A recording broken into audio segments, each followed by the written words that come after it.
Hey everybody, this is Mike, and you're watching the Reelblack podcast. And once again, we're joined by my very special guest, an expert in what you call genre cinema, as well as black film. With me today is VQ, Hey. Black Critic Podcast. Yes, sir. Hey, what's up? We got some great reviews here. If you read the description, you know what we're about. But before we jump into the reviews or the discussions of these new releases, I know you got some big news with your podcast you announced on your Instagram. You want to share that information with people? Sure, Mike. First off, man, thank you for having me on the show once again. I might as well just be paying you rent. Many times you've allowed me to be on your channel. No, but the podcast, due to Spotify and using third act music, I got kicked off, or it's shadow banned, if you will. Okay. So as of right now, Fully Love and I, who's my co-host, we both discussed about possibly taking the show on YouTube. So I'll be your neighbor. And we'll be on the Channel Zero network YouTube channel, which is powered by none other than the legendary hip hop group Public Enemy. And we're also going to be there's going to be a name change too, because now we're obviously going to still keep the cinema aspect of the show there, right? But we're going to expand a little bit and try to cover every aspect of pop culture that hip hop has touched. So it'll be cinema related, music videos, maybe comics, photography. If you're an interesting person like yourself, Mike, you're definitely going to be on. We'll talk about Riverbend as soon as you get all that together. I'd love to have you on. And the name of the show will no longer be Fear of a Black Film Critic Pod. The show will be actually another homage. Actually, it's Public Enemy's title. Yo, Bum Rush the Show is now the podcast name. And it's going to be a monthly show. And, but it's still going to be me and Fully Love. We're a package deal. We're the odd couple, or Felix Unger, and who's the other cat? Felix and help me out, man. Oscar. Felix and Oscar, right, of cinema. So we'll be there now. Starting next month. Maybe I don't want to guess, but I'll give a guess. Maybe May 23rd. I think that's the date I had of talked to C-Doc about. As we watch this, as you're watching this, right. This is recorded in April of 2025. Yeah, but next month definitely for sure. Congratulations! Thank you. That's a mighty big deal. So absolutely. So if you're enjoying this conversation, please make sure that you're subscribed to both Reelblack 1 and 2, and now Channel Zero, which you should be anyway.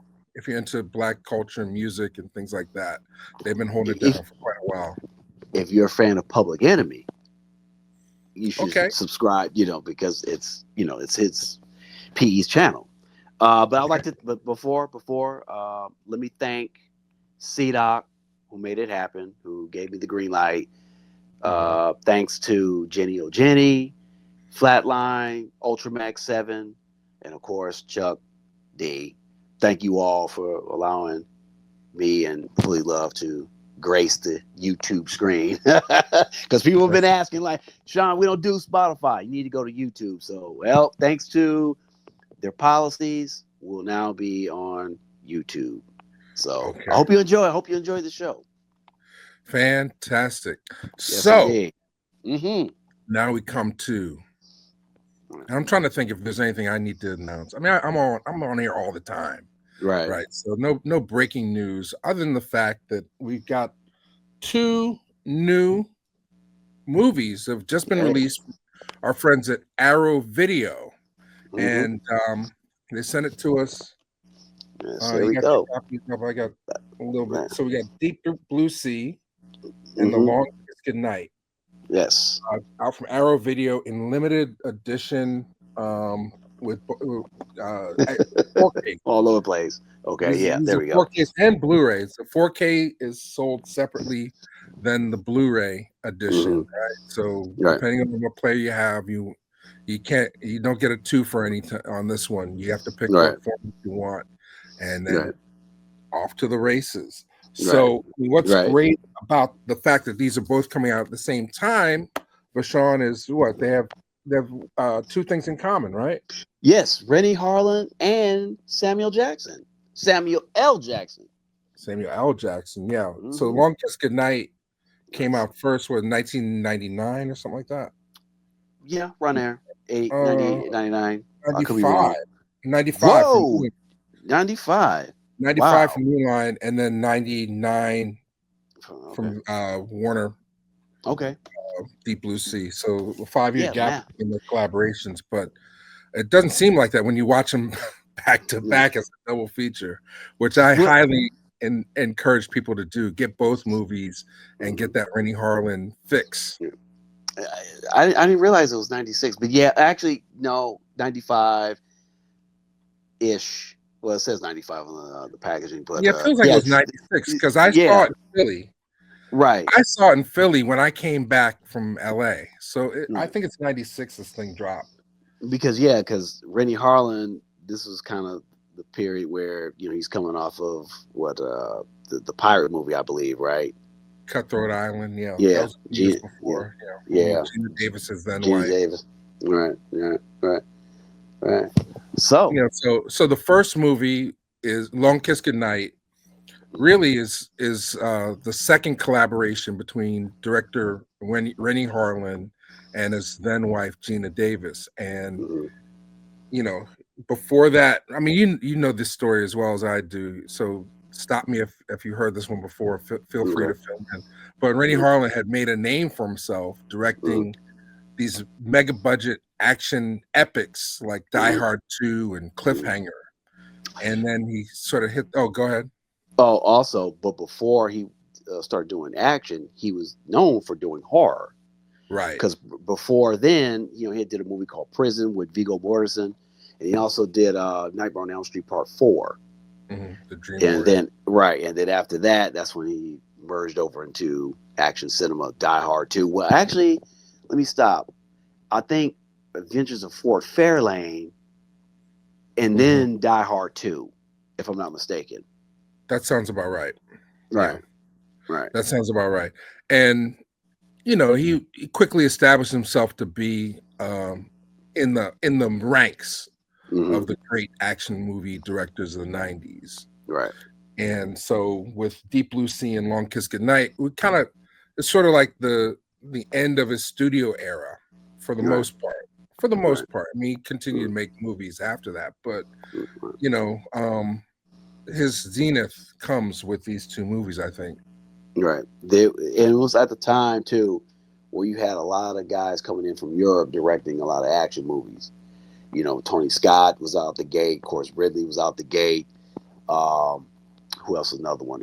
Russell Mulcahy, Stephen Hopkins, then Renny Harlin. Most of these guys were doing horror movies. Really, it was funny enough, doing Nightmare on Elm Street, and then later going into Joel Silver's camp and start directing movies. Again, like Steven, Predator 2, after leaving, Nightmare on Elm Street 5, he goes on to do Predator 2, and Renny Harlin does 2 Joel Silver movies, Die Hard 2 and Adventures of Fort Fairlane. So, yes, yeah. I guess Fort Fairlane was not a big success, although it was touted to be a huge movie, Andrew Dice Clay action comedy. Right. But it didn't really hit. And I think Mr. Harlan's career has sort of been like a roller coaster in that respect. Right. Like he'll have major big successes, and then he'll have huge bombs that almost threaten, actually put Cutthroat Island, basically put Carolco Films out of business. That whole studio went under because the movie flopped. And it took him a minute to recover, but he recovered with Long Kiss Goodnight, which we should also mention has a great screenplay by Shane Black. Also part of the Joel Silver camp. And for those who don't know who that gentleman is, I mean, Lethal Weapon 1 and 2, The Nice Guys, starred in, played one of the characters in Predator. I believe he even came up with the name for Die Hard. Right. So prolific writer, best known for writing movies really about private detectives or broken men or buddy cop movies. What we know now. Right. Wrote The Long Kiss Goodnight. But for those who haven't seen Long Kiss Goodnight is basically Born Identity with a woman. That's basically what it is. Amnesia spy, trying to figure out who she is, and being pursued by CIA and assassins trying to silence her. So, right. But it's a buddy picture too. That too, right? And then the racial element. I don't know if that was his intention, but like Martin Riggs or Murtaugh, white and black characters. So Samuel Jackson plays a private detective, down on his luck private detective. Right. He's hired by Gina Davis's character to discover what her true identity is, because she suffers from amnesia, and then he suddenly is along for the ride. Right. And this is something that has since become a worn trope. In mid 90s, this was fairly new and exciting territory. Right. So I guess go ahead. If I can though, for those who are a fan of Joel Silver's movies or a fan of Shane Black's movies, one of the things you'll notice is one is set in Christmas. Dealing with private detectives. And one thing I like about his stories is that I don't want to say they start off small, but let's use like Lethal Weapon for example, where it starts off as an open and shut case.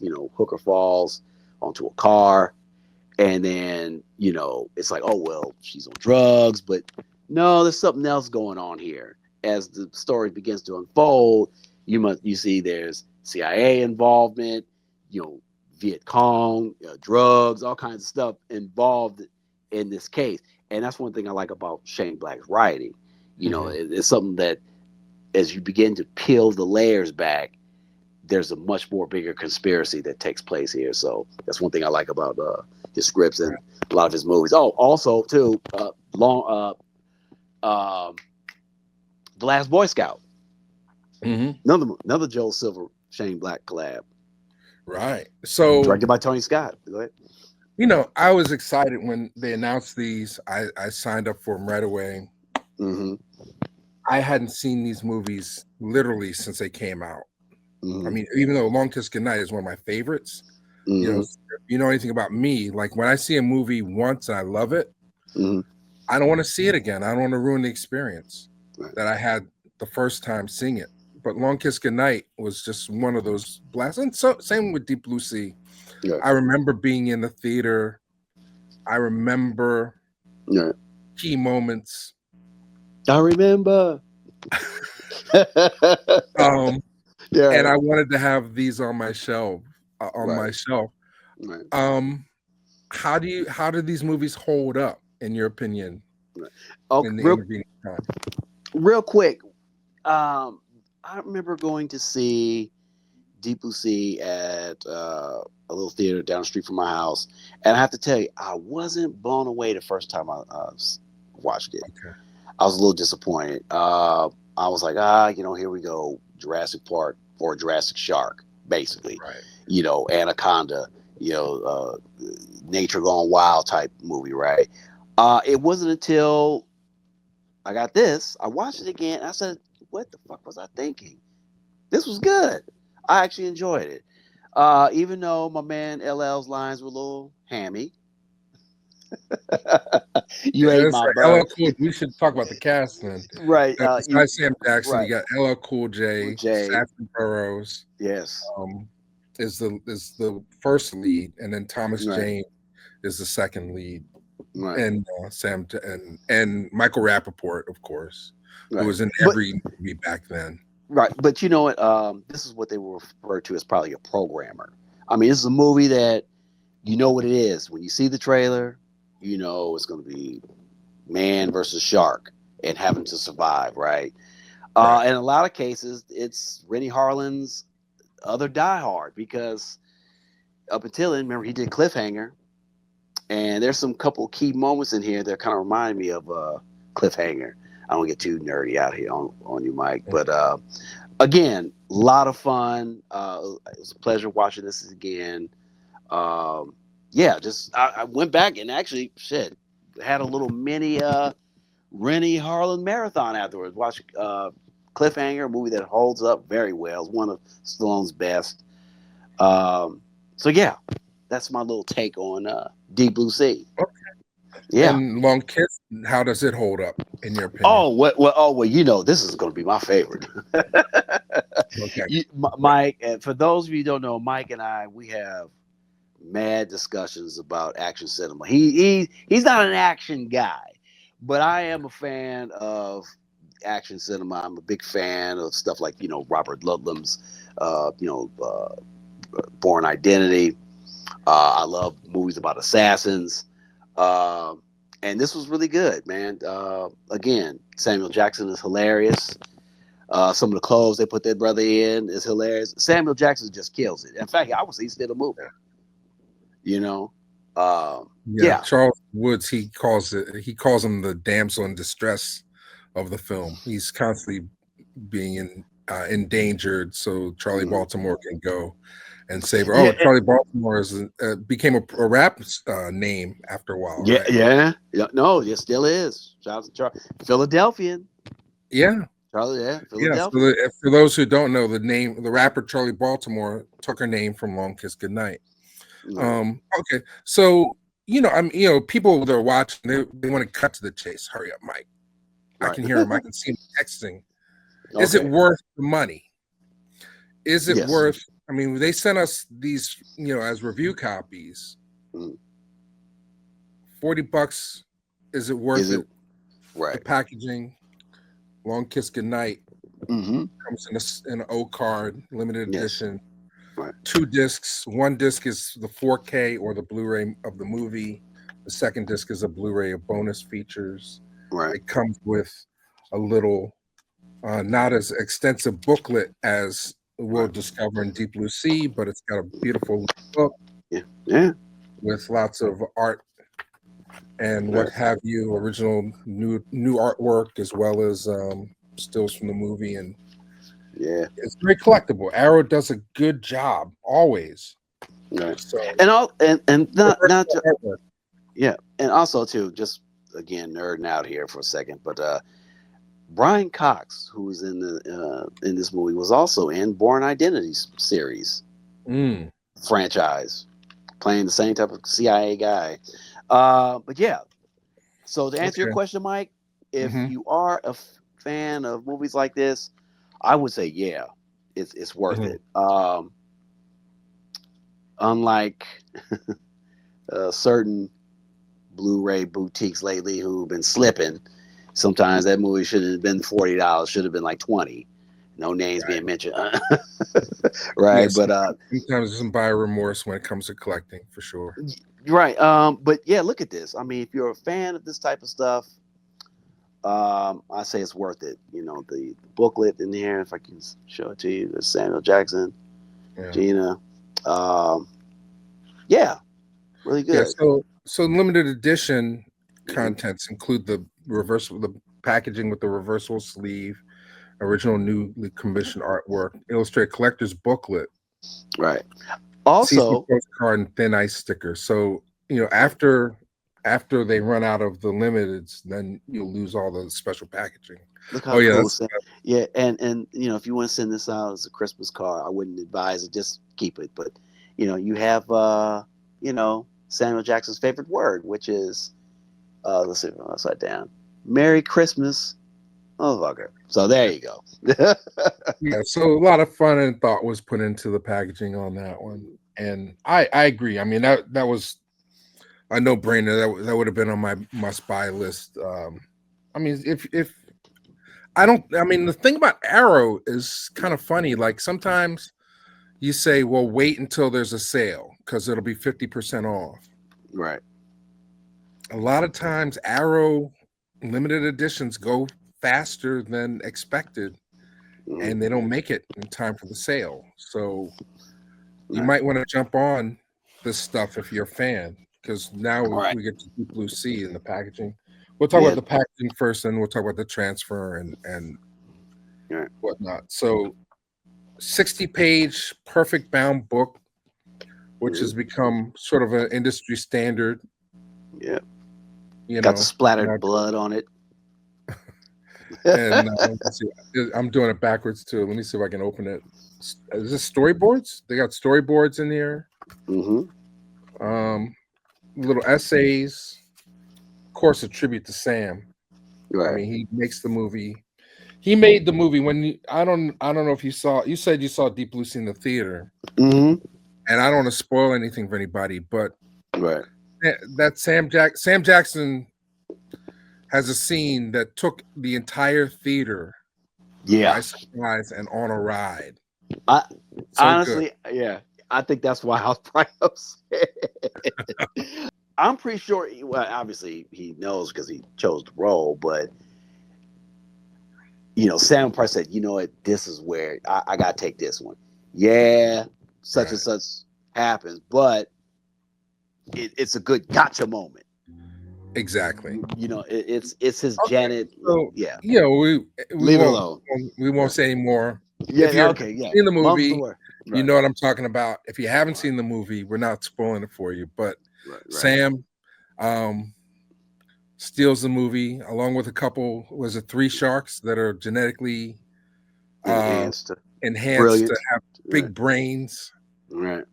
They're smarter than human beings, and they're out to kill. So it's Jaws on steroids, or as you say, die shark or whatever. Yeah. Oh, I like that. I like die shark. Die shark. Shark. Yeah. The first thing I did when I got mine, I flipped the jacket over. Original. Okay. I went to the original artwork as opposed to the newly commissioned. So you have that option. What's on here? Oh, it's got a second disc. Oh, this has one disc. All the extras on one disc, and it's a ton of them.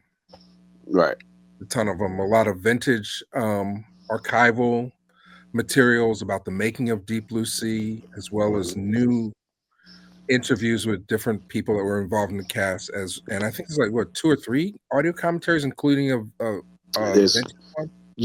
Well, there's 3 commentaries. There's one critic commentary, there's a screenwriter commentary, and then there's a director commentary, which is vintage with Sam Jackson also on the commentary. Oh, I didn't even check this out. They give you a little poster, but it's a reversible. Right. So, I mean, you can nerd out on the new art or flip it over and you got the original art. I like that. I might steal that idea for Riverbend. Also, even though we're covering these 2 films, great packaging from Arrow as well is the Carlitos Way. Great one. That's a good one. Yeah, I think that's still available as a limited as well. It's been out for a while, but I think it's still available. So you never know how many they're going to press or how fast it's going to sell. So we're telling you now, if you're a fan of the movies, grab it now. If you can wait a couple months, there's a good chance you get them 2 for 1 when they have the Arrow 50% off sales. Right. Sometimes they have them on Amazon. Often it'll be at Barnes and Noble. But if you're a big baller and you got a little cash on you want to spend it, hey man, I ain't mad at you. Don't wait for the sale. Don't wait for the sale if you like these movies, because they definitely bring back a wave of nostalgia. Like I said, I haven't seen them in almost 3 decades. If you're going back to 1996. That's what the 30th anniversary on that one, right? Or 20th anniversary? 9. Don't have any lines. It's a long ass time. 20 years ago today. Right. Also, let me add this too for all my action aficionados out there. If you're a big fan of action movies of the 80s and 90s, whether it's Renny Harlin, John McTiernan, Stallone, Arnold, Bruce, all these guys, or a big fan of the directors, I highly recommend this book right here, which is called The Last Action Heroes. Yeah. Real good book. A lot of fun. So yeah, drop a little bread on that too. I listened to it. It's a great book. It basically tells the story of 90s action movies through the pinnacle of action movies was the 90s, right? But it starts off from the 70s with Stallone, with Rocky and Schwarzenegger being Mr. America, Pumping Iron, Hercules in New York.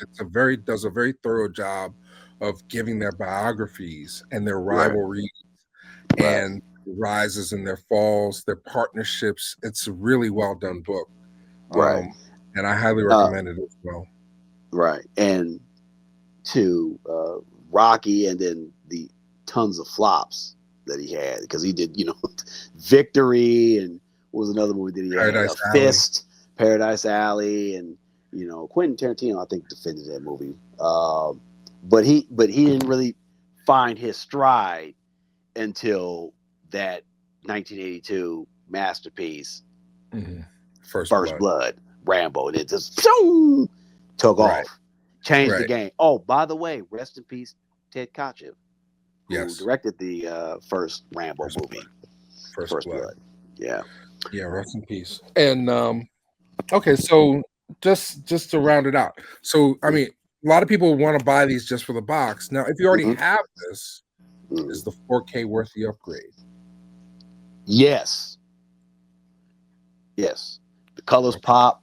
I'm looking at it right now as we speak. They do an amazing job on it. Yeah, it's HDR. I think it's at Dolby Audio, Dolby Atmos, from Deep Blue Sea, and the same for this. So if you got a nice sound system, big TV, you're gonna love it. One thing, let me say this here, because it kind of goes into what we're talking about, the look of the movie. Renny Harlin has worked with some really great cinematographers. The late great Oliver Wood, who shot Cliffhanger. He also shot, I think, Die Hard 2. He also did some work on Miami Vice. Shot a lot of those episodes. Oliver Wood also shot Face Off. Who shot Deep Blue Sea was Stephen F. Windon. This movie feels like, even though it's, I wouldn't say set in the States, but it has a real Australian look and feel to it. Sure enough, I think Stephen F. Windon is Australian. One of the screenwriters is Australian. I think Duncan, I can't think of his name. Pardon me, y'all. Duncan Kennedy. Yeah. Right. So, I mean, it looks great. If you got a big 4K TV, player and on it, looks great on your television set, man. Yeah, it's worth adding to your collection. And I should also say, on the Long Kiss Goodnight, some of the bonus extras are really good. Now, they didn't get Renny Harlin to participate on either of the discs in 2024, 2025 when they were producing these things, but I was really taken away by the interview with stunt coordinator Steven Davidson. Gives a lot of insight into how the stunts were executed, and that's something I wanted to ask you about, VQ, about Renny Harlin's body of work. I mean, he's one. I mean, also, I think the reason why the 90s are really substantial for action movies is it's right on the cusp of using practical stunts and CGI. Right. Nowadays, you're not going to see any stunt people being put in danger. They're all CGI stunt people for the most part on these crazy stunts like you see in Deep Blue Sea and Long Kiss Goodnight. If I may, it's starting to go back to that. Thanks to guys like 87 North Action. I can't think of that brother's name. I'm just saying his first name, Chad, and the gentleman David. Right. These are the guys that directed the John Wick movies. Nobody and all that stuff like that. They're starting to go back to the days of using practical stunts, mixture in CG, but not to the point of CGI is just completely dominating the whole entire movie. They're going back to that, rough and tough style stunt work. Well, that's good to know. I mean, I saw Gladiator 2, and it just disappointed me. There was so much CGI in it. Right, but the thing about Renny is that the scope of his movies you don't really see. that long 35 millimeter wide shot, like those long lenses. You don't see that type of stuff anymore. Everything seems to be shot almost like a Netflix television show. You know what I mean? It's just like, wow, man, this dude, burning all this film, practical effects, crane coming in, and you know what I mean? It's just, you don't see that type of filmmaking anymore. Not only just in stunt work, but you don't see that type of larger than life bombastic style of filmmaking, which I enjoy. You know what I mean? Steady cams and all that shit, right? It's everything just seems to be, master tight, and that's about it. You know what I mean? Not a lot of camera movements. You know what I mean? Like they used to be. But yeah. Go ahead, Mike. Yeah. I mean, I totally agree. I think, so, we could go on and on about what the film is about and everything, but I'm sure people watching this probably know already about the movie and what it's about. They're great action movies from the 90s. They've been done, and I'm very critical of my Blu-rays, so keep that in mind. These, I mean, outside of the fact that Mr. Harlin was not involved in these reissues, they do a bang-up job, no pun intended, of giving you special features and deluxe packaging that make it something that's going to stay on your shelf. It's not going to end up, under the coffee table, so to speak. It's going to be something that you want to highlight, and especially with, I would say, Long Kiss Goodnight. It's something. It's one of those movies that you can use as a standard for your system. Your image and sound system. If you really want to impress people when they come over, pop in either of these movies. But I would say Long Kiss Goodnight, because as soon as it starts, you're on the ride. You can't get off. Right. And another thing too, I was checking out is the sound design, and whoever did the Foley work on Long Kiss Goodnight. I mean, the snow. I'm talking about, the gunshot scenes or sounds. I mean, I'm not going to embarrass myself trying to do the sound on your show, but it's, you blah blah, you hear the cling cling cling, the shells dropping. And Molly is here. What's up, Molly? Hi and goodbye, everybody. Make sure you donate. The weather's changing. If you don't have your merch, or if you over the winter you went up a couple sizes, it's time to get some new Reelblack tees. You never go wrong with the hat. But if you need a hoodie, I got you. If you need a t-shirt, shop.reelblack.com, 10% off. Use the code Bookman. Wow, you really channeled Frank White there. You know how you did it, just so laid back. Yeah, if you need a shirt, I got you. Come to the Plaza Hotel. I'll hook you up with a shirt. I got you. Yeah, got you. And thank you, everybody who's held us down for so long. We're going. This is 2025.